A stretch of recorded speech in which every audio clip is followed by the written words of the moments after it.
Hi అండి. ఈరోజు ఈ వీడియోలో ప్రెగ్నెన్సీలో ఉన్నప్పుడు దగ్గు అనేది వస్తుంది. ముఖ్యంగా ఈ క్లైమేట్లో అయితే మనం ఇప్పుడున్న ఈ క్లైమేట్లో దగ్గు అనేది ఎక్కువగా వస్తూ ఉంటుంది. దగ్గు కానీ, జలుబు కానీ ఇలాంటివి వస్తూ ఉంటాయి.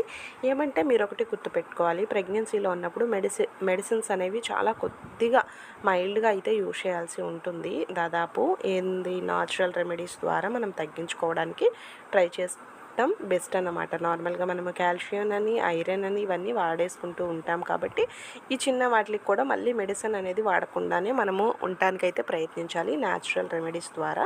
ఎక్కువగా ఈ క్లైమేట్ అనేది ఉదయం ఎక్కువగా మంచుగా అలా అనిపిస్తూ ఉంటుంది కాబట్టి కొంచెం అర్లీగా కాకుండా కాస్త మంచుకి ఎక్కువగా ఎక్స్పోజ్ అవ్వకుండా ఉండడము బెస్ట్. అండ్ ఇంకొకటి వచ్చేసి మార్నింగ్ లెగవగానే గోరువెచ్చని వాటర్ తాగండి. మీరు రోజంతా తీసుకునే వాటర్ కూడా కాసేపు మరిగించి పెట్టుకున్న వాటర్ని మీరు తాగడానికి యూజ్ చేసుకోండి. గోరువెచ్చగా తాగడం మరీ మంచిది అన్నమాట. అండ్